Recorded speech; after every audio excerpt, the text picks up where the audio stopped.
What if I told you some of the most dangerous muscle cars ever built weren't the loudest ones? They didn't wear wild stripes. They didn't shout for attention. They didn't try to prove anything at the stoplight. Instead, they hid in plain sight.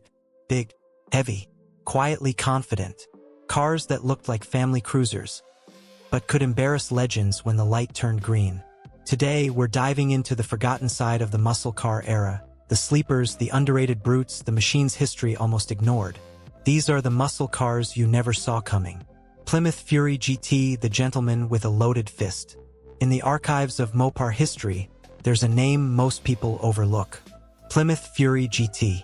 By 1970, the Fury badge had already lived a full life. Born in the mid-1950s as a performance-oriented coupe, it slowly evolved into something else, a full-size, comfort-focused cruiser. The kind of car you'd expect to see gliding down the highway, not ripping up asphalt. And that's exactly why the Fury GT worked. While everyone's eyes were glued to road runners and Barracudas, Plymouth quietly built a big-body muscle car that blended luxury, size, and raw violence in a way few cars dared to attempt. Marketed as a high-performance personal luxury coupe, the Fury GT aimed straight at rivals like the Pontiac Grand Prix and Ford Torino GT. But under that calm exterior lived something far more serious. The standard engine, the legendary 440 Super Commando V8. 350 horsepower, 480 lb-ft of torque. And if that wasn't enough, buyers could step up to the 446-pack, triple carburetors, 390 horsepower, and an engine setup shared with the Roadrunner and GTX. This wasn't just quick for its size. It was fast. 0 to 60 in about 6.7 seconds. Top speed north of 130 miles per hour. To control all that power, Plymouth paired it with the bulletproof TorqueFlite 727 3-speed automatic, a performance-friendly rear axle ratio, heavy-duty suspension, power disc brakes, and a dual exhaust system that let the big V8 breathe. And despite tipping the scales at over 4,200 pounds, the Fury GT handled shockingly well. But here's the tragedy. By 1970, buyers were turning away from big power. Insurance costs were rising. Emissions regulations were tightening. Only 669 people ordered a Sport Fury GT that year. And today, enthusiasts believe fewer than 100 truly original examples still exist. A quiet monster, lost to time. Mercury Cyclone Spoiler 429 SCJ, NASCAR Street Assassin. Mercury has always lived in an identity crisis. Too sporty to be Lincoln, too upscale to be Ford. But in the late 1960s and early 70s, that confusion gave birth to something extraordinary. The Mercury Cyclone Spoiler 429 Super Cobra Jet. Built to satisfy NASCAR homologation rules, Mercury needed to sell at least 500 street cars to go racing. So they went all in. Under the hood sat the 429 Super Cobra Jet V8, rated at 375 horsepower and 450 lb-ft of torque. And just like many muscle cars of the era, those numbers were laughably underrated. With the drag pack or super drag pack options, you got forged internals, an oil cooler, and brutal rear axle ratios that turned this thing into a predator. Add the Ram air shaker hood feeding a massive Holley carburetor, and suddenly you had one of the most potent factory engines of the entire era. Paired with either a top-loader 4-speed manual or a heavy-duty C6 automatic, the Cyclone Spoiler could rip through the quarter-mile in the high 13-second range. But it wasn't just about straight-line speed. That extended nose? Pure aerodynamics. That rear spoiler? High-speed stability. Inside, it featured high-back bucket seats and competition-style gauges. Subtle reminders that this wasn't just another Mercury. Yet, despite its performance and racing pedigree, the Cyclone Spoiler 429 SCJ remains criminally overlooked. Only 341 were built in 1970. A NASCAR weapon disguised as a midsize coupe. Chevy Kingswood Wagon 454, the family hauler from hell. If you wanted to truly confuse people in 1970, you bought a station wagon. Specifically, a Chevrolet Kingswood wagon with a 454 big block. On paper, it made no sense. A full-size family wagon, built on the Impala platform, designed for road trips, kids, and groceries. But Chevrolet decided to do something unhinged. They offered the LS5454 V8, 390 horsepower, massive torque, the same engine found in Chevelle SS models and Corvettes, now pulling over 4,600 pounds of steel, glass, and wood grain trim. Paired with the turbohydromatic 400 automatic, the Kingswood could launch like something that had no business moving that fast. From the outside, it looked harmless.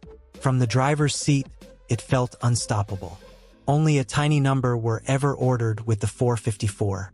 And today, surviving examples are almost mythical. A muscle car hiding behind a family image. Ford Gran Torino Sport 351 Cobra Jet, Hollywood muscle. By the early 1970s, the muscle car world was changing fast. Ford's answer was the Gran Torino Sport, longer, wider, and more refined than its predecessors. The 1972 redesign gave it a sculpted body, a distinctive egg crate grille, and that unmistakable fastback sports roof profile. While Ford offered several engines, the standout was the 351 Cobra Jet. On paper, 248 horsepower doesn't sound wild, until you remember this was the new SAE net rating system. In real-world terms, the 351 CJ delivered strong mid-range torque, smooth power delivery, and respectable performance. 0 to 60 in about 6.9 seconds. Quarter mile in the mid-15ths. Not a track monster, but a confident, well-rounded muscle car built for the real world. And then, Hollywood happened. Clint Eastwood's Gran Torino turned this car into a symbol of grit, legacy, and old-school American steel. Sometimes, a car doesn't need to be the fastest. It just needs the right story. Buick Century GS 455 Stage 1, luxury with a mean streak. Buick never chased attention. They chased refinement. But with the GS 455 Stage 1, refinement met raw force. By 1973, the new Colonnade body style added weight, nearly 400 extra pounds. But Buick refused to give up entirely. Under the hood sat the 455 V8, tuned with higher compression, aggressive camshaft, larger valves, and a specially calibrated quadrajet carburetor. Factory ratings? 270 net horsepower, 395 lb-ft of torque. And torque was the real story here. Paired with the legendary turbohydromatic 400, the GS Stage 1 delivered smooth, relentless acceleration wrapped in comfort. Motor Trend clocked a quarter mile in 15.3 seconds, impressive for a luxury-leaning muscle car in the emissions era. Only 728 Stage 1 models were built in 1973. Quiet, elegant, devastating. Chevy Laguna S-3 454, NASCAR's sleeper king. The Chevelle SS was fading. Chevrolet needed a new hero. Enter the Laguna S-3.